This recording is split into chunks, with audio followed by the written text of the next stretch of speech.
Ante todo, pienso yo que en perspectiva, o con los días transcurridos desde la captura de esta gente al día de la fecha, con esa perspectiva, me atrevería a decir que lo más atroz de esa historia fue su estructura de chiste. O sea, fue uno de los casos más delirantes de la historia policial argentina. En ese sentido, desde luego, no están saldadas todas las especulaciones que se hicieron al respecto y aún subsisten un montón de misterios, fundamentalmente centrados a partir del hecho de la fuga, o sea, cómo fue financiada esa fuga, qué tipos de apoyos, entre comillas, institucionales pudieron haber existido, existieron realmente o esa fuga fue financiada con el dinero obtenido por el famoso reportaje efectuado en el programa de La Nata con una sola T, etcétera, etcétera, etcétera. Con respecto al apoyo que obtuvieron en la fuga, cosa que se hablaba mucho por televisión, tema muy abordado por lo que yo llamo la criminología mediática, resulta que en realidad no tuvieron ningún tipo de apoyo. En tal sentido se podría decir que estos tres hombres de presos pasaron a ser tres peligrosos lincheras.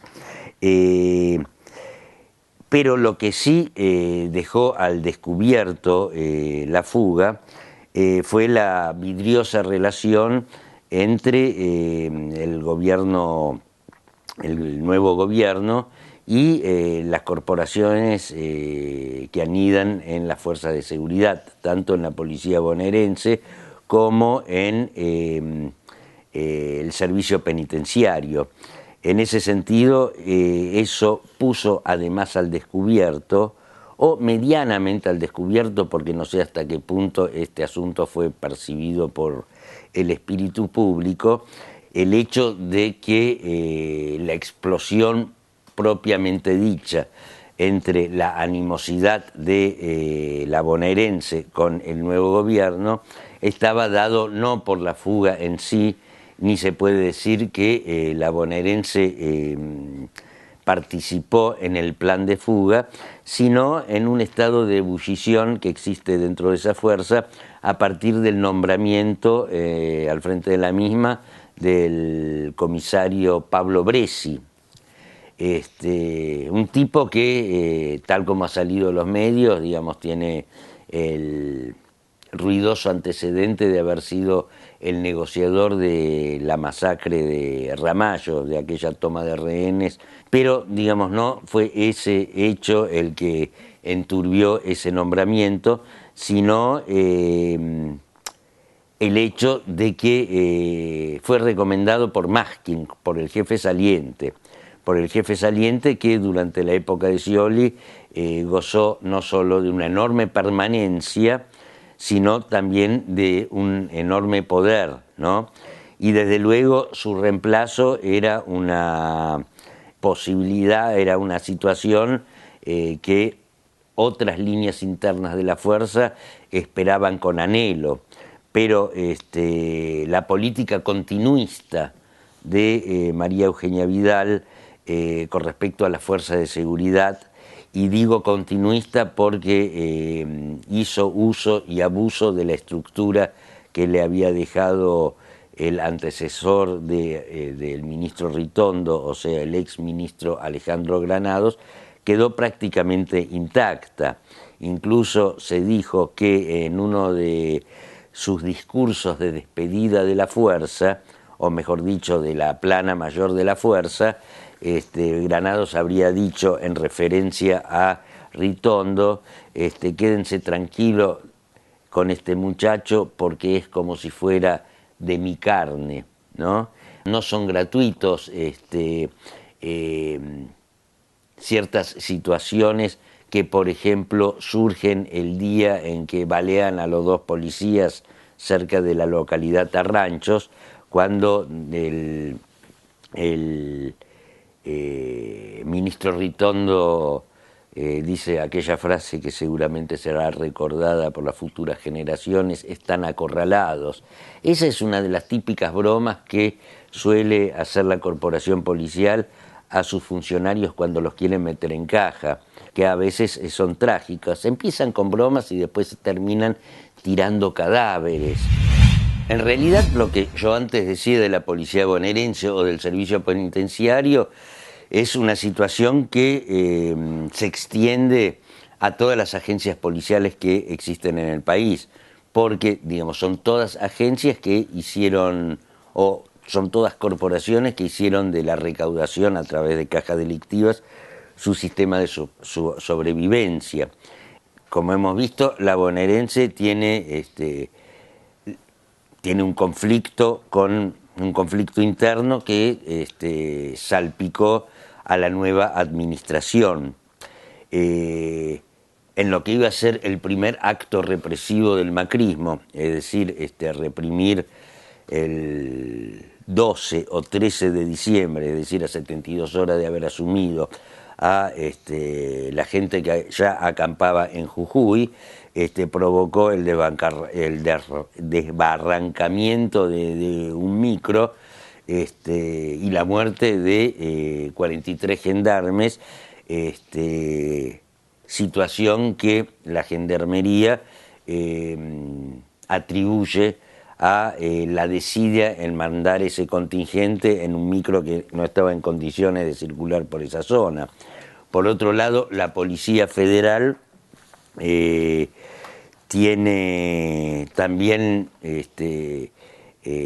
cierta animosidad hacia la nueva administración a raíz del desguazamiento de parte de su estructura, ¿no? O sea, los 19.000 efectivos con las 53 comisarías que pasan a la órbita de la ciudad para formar una otra fuerza más con la metropolitana. Esa reestructuración, desde luego,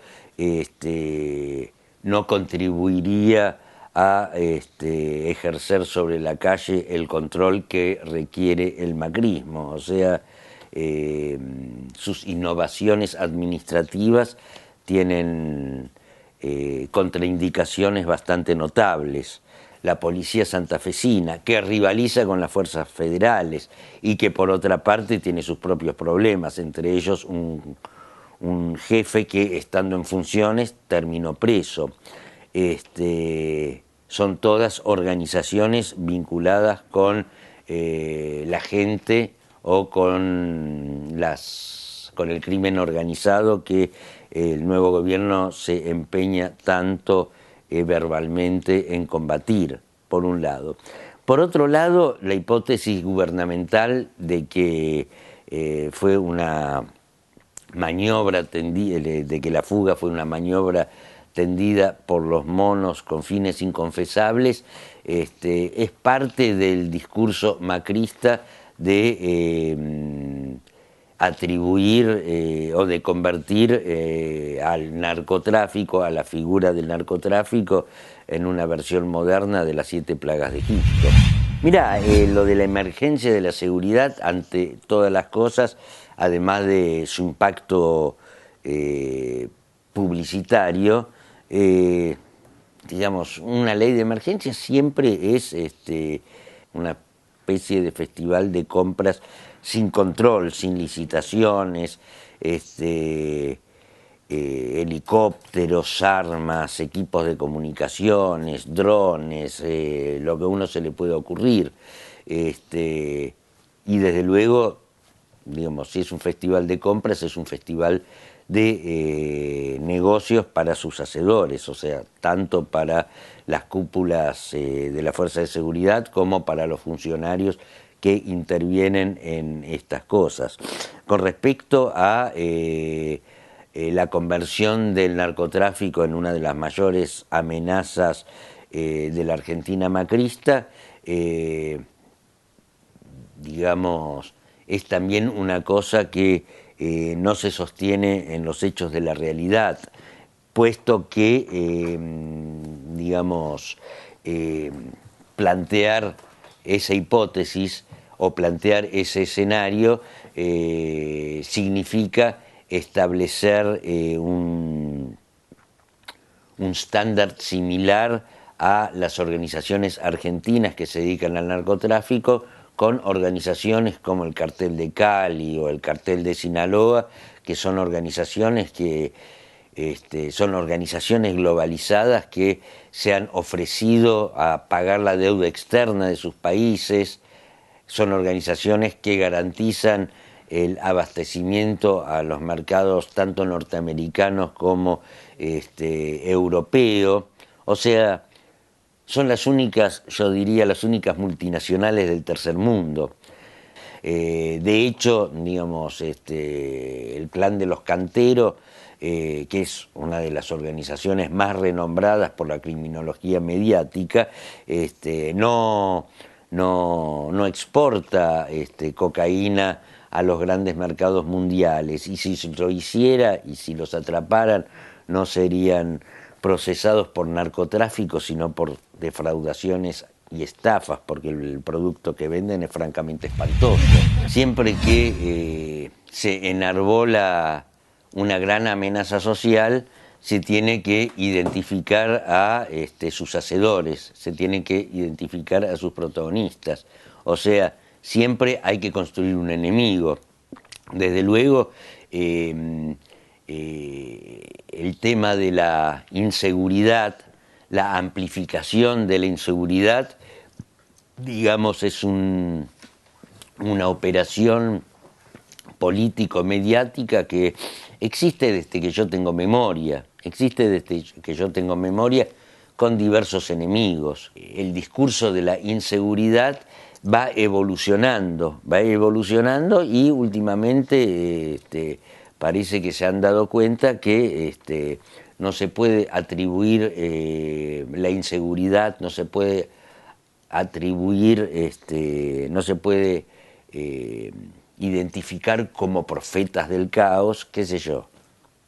a los trapitos o a los piratas del asfalto, ¿no? Pero sin embargo lo hacen. Sin embargo, digamos, lo hacen, pero son pequeñas partes que desembocan en el narcotráfico, que es una cosa parecida a cómo es concebida la tolerancia cero, ¿no? O sea, la tolerancia cero es meter en cana al que mea en la calle, porque ese que mea en la calle el día de mañana va a saltar un banco, ¿no? Y desde luego, digamos, el trapito se puede convertir en un peligroso narcotraficante, del mismo modo que un caniche cachorro cuando crezca va a ser un pitbull, ¿no? Pero investigan a Milagro Salas por narcotráfico, ¿no? Es muy curioso cómo el tema del narcotráfico puede llegar a engordar la ley antiterrorista, o puede llegar a enturbiar más la acusación de terrorismo contra algún ciudadano, puesto que digamos, no es difícil relacionar a cualquier persona con esos dos flagelos, el flagelo del terrorismo y el flagelo del narcotráfico. De igual modo, no es difícil convertir, digamos, una causa simple en una causa federal.